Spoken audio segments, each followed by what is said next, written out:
February 24, 1978, 5 lalaki ang bigla na lang nawala matapos manood ng basketball game. Ang kanilang sasakyan natagpuan sa gitna ng kagubatan. Iniwan na parang basa na lang pinark. Ang kanilang katawan ay isa-isa natagpuan sa magkakaibang lugar. Parang may kanya-kanyang landas sa tinahak. Pero imbes na masagot ang mga tanong, mas lalo pa silang dumami. Ang tanong ng nakakarami, bakit nila iniwan ang komportableng mundo at piniling pumasok sa malamig at mapanganib na bundok? May nakita ba sila o may nakasalubong ba silang hindi nila dapat makita? Hanggang ngayon, ang Yuba County 5 ay isa pa rin ito sa pinakamisteryosong kaso ng pagkawala sa Amerika. Ang kwento ng Yuba County 5 ay muling pinag-uusapan ngayon dahil sa isang Netflix docu-series na tinatawag The Files of the Unexplained. May ilan na ring podcast na sinubukang imbestigahan ang kaso. Kaya kung mahilig ka sa mga kasong tila imposibleng maresolba, paki-like, share ang video at mag-subscribe na sa Tagalog Mystery Hub. Dito, binubuksan natin ang mga kwento sa likod ng katahimikan. Nagkakilala ang 5 noong 1970s sa isang basketball team ng isang organisasyong tumutulong sa mga may kapansanan sa Yuba County. Mahilig sila sa UC Davis basketball. Kaya noong February 24, 1978, sumakay sila sa sasakyan ni Madruga papuntang Chico para manood ng college basketball game. Hindi sila basta-bastang barkada, kundi lahat sila ay may mental health condition o developmental disability. Pero maayos silang makisama, mabait at kailang masayahin sa community nila. Sila ay sina Gary Matias, 25 years old, na may schizophrenia pero under medication at functional. Chuck Madruga, 30 years old, at Bill Sterling, 29 years old. Matalik na magkaibigan simula high school. Ted Wire, 32 years old, palangiti at mahilig magpatawa. At si Jack Hewitt, 24 years old, may mild intellectual disability na medyo inosente ang kilos. Ayon kina Dallas at Perry Wire, si Ted, ang kanilang kapatid, ay isang mabait at mahinahong tao. Si Tony Wright, ang sumulat ng librong Things Aren't Right, The Disappearance of the Yuba County 5, ay nagsabing masayahin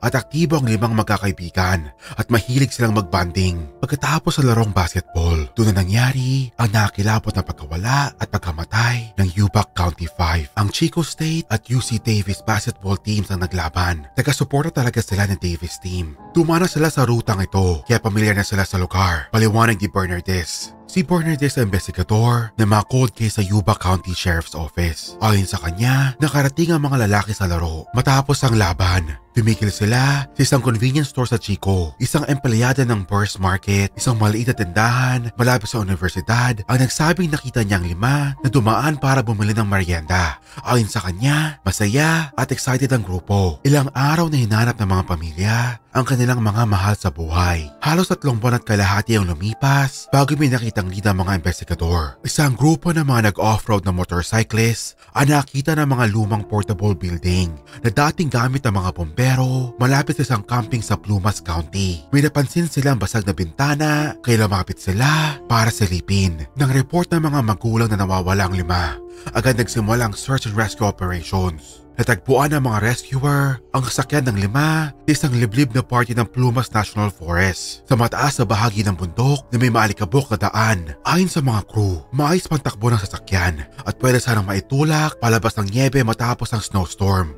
na nangyari kinabukasan ng pagkawala nila. Nang matagpuan ang kanilang sasakyan, nawawala ang susi. Hindi ito naubusan ng gas at may mga nakatiklop na mapa sa glove compartment. Walang silang sasakyan, so bakit nila iniwan? At ang tanong ng lahat, bakit sila napunta sa malayong kabundukan, halos 70 kilometers o palayo sa tamang ruta? Ang kotse nila ay isang Mercury Montego na natagpuan sa isang liblib na kalsada sa Plumas National Forest. Isang lalaki, si Joseph Jones, ang nagsabing nagmaneho rin siya sa parehong daan nung gabing iyon at nastak ang kanyang sasakyan mga 45 meters sa likod ng Mercury na kotse. Habang sinusubukan niyang palayain ang kanyang sasakyan, nakadana siya ng atake sa puso at napahiga sa likod ng kanyang kotse. Ayon sa ulat ng Washington Post, nakita raw ni Jones ang ilang tao, mga ilaw mula sa flashlight at mga headlight ng pickup na kotse sa loob ng ilang oras. Hindi nagkaroon ng malinaw na lead ang mga polis hanggang sa matunaw ang niebe. Ayon sa mga ulat, maaaring umabot ng 19 miles ang tinahak ng grupo mula sa kinalalagyan ng kotse hanggang sa lugar ng sasakyan ng 5. Ayon sa ilang pag-aaral,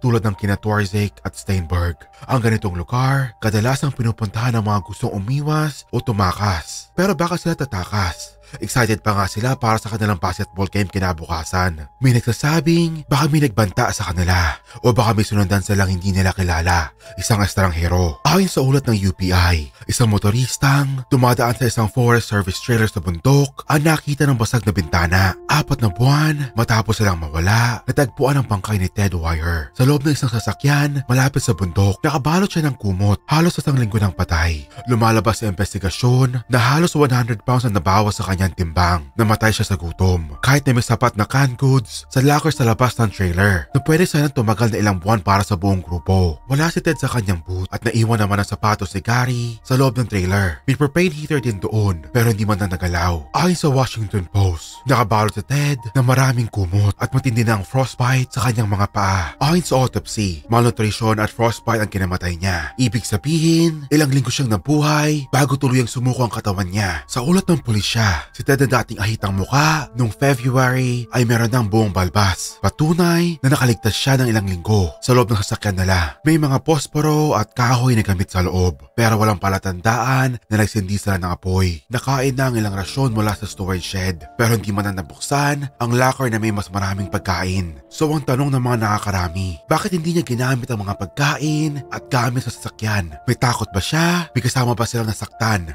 Sa labas ng sasakyan, noong January 6, 1978, natagpuan ang mga labi ni Bill Sterling at Jack Madruga, mga 18 kilometers mula sa kinaroroonan ng sasakyan. Ang ama ni Bill Sterling ang pangalawang dumating sa lugar. Nang matagpuan ang anak niya, ilang talampakan lang mula sa kalsada. Iniabot sa kanya ang wallet ng anak na may lamang social security number at mga litrato ng kambal nitong kapatid. At medyo malayo pa ang skeletal remains ni Jack Hewitt. Si Jack Hewitt naman ang natagpuan ng sariling ama. Ayon sa police report, noong June 7, 1978, nakita nito ang relo, damit, sapatos at wallet ng anak. Ilang araw matapos iyon, natagpuan ang bungo ni Jack. Wala pang 100 meters ang layo. Pero ang pinakanakakilabot sa lahat, wala ni isang bakas si Gary Matias. Ibig sabihin, hindi na siya natagpuan hanggang sa ngayon. Walang katawan si Gary. Walang kahit anong palatandaan. Para naglaho na lang siya. Tumanggi naman ang pamilya ni Gary na magsalita para sa kwentong ito. Sa paglipas sa mga dekada, naging paksa na ang kaso ng iba't ibang podcast, libro at dokumentaryo. Dito kumalat ang mga chismis na nasangkot daw sa gulo ang mga lalaki. Sa labas ng convenience store sa Chico, may balita rin na may isang kilalang siga sa kanilang lugar. Ang nagsabing kasimbahan daw siya nagkumpisal, nasangkot siya sa pagpatay sa 5. Ayon sa sister-in-law ni Jack Hewitt, isang panayam noong 2023, naniniwala ang pamilya na dahil may kapansanan ng mga lalaki, hindi masyadong pinansin ng mga otoridad ang kaso. Ngunit kahit ilang dekada na lumipas, wala pa rin malinaw na sagot sa misteryong ito. Ayon sa mga kaanak, maraming posibilidad ang naiisip nila. Baka raw nagkaroon ng disgrasya ang grupo sa isang levee road o sa kabundukan. Si Melba Madruga, isa sa mga kaanak ng isa sa mga biktima. Siya ay naniniwalang maaaring may isinakay silang hitchhiker na siyang naging dahilan para lumistra sa tapat na ng ruta mula Chico. Noong panahon ng investigasyon, pinaniniwalaan ng mga polis na naligaw sa niebe ang grupo at nagkaroon ng tinatawag na around the corner syndrome, kung saan iniisip ng isang tao na baka may mas ligtas na lugar malapit lang sa kanto, kaya't patuloy sila sa paglalakad kahit delikado. Nakita rin kasi ang bakas ng gulong ng snow vehicle sa lugar ilang araw bago mawala ang 5. Ayon sa ilang forensic psychology experts tulad ni Davis at Mahoney, posible nagkaroon ng group psychosis o collective delusion ng grupo. Kung sakaling si Gary Matias na nagka-episode ng schizophrenia, pwede raw itong makaapekto sa buong grupo. Lalo na't may mental disabilities rin ng iba. Pero sapat po yun na paliwanag. May mga nagsasabing baka may nasaksihan silang krimen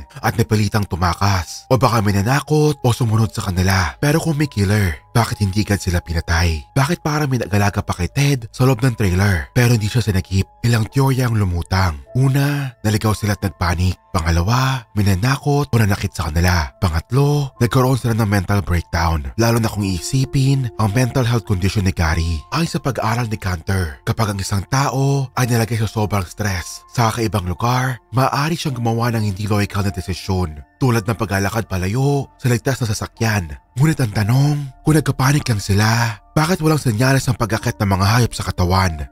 Bakit tila isa-isa silang namatay sa katahimikan? Ang investigasyon ay kine-question din. Ayon kina Shalev, at pakis. Malaking naging hadlang ng kalikasan sa paghahanap, ang bundok, ang kapal ng niebe at ang kakulangan sa maagang tugon mula sa mga pulis. Lahat ng ito ay nag-ambag sa kabiguan ng otoridad. Ang media naging instrumento ng pagpapasikat. Ayon kay Jukes, may mga kaso ng pagkawala na ginagawang aliwan sa halip na bigyan ng malasakit sa mata ng publiko. Ang Yuba County 5 ay naging bahagi ng kultura ng misteryo sa internet, katulad ng mga Reddit threads, YouTube videos at sari-saring haka-haka at kwentong bayan ng mga oras na iyon. At ang mga pamilya, iniwan na lang ng tanong.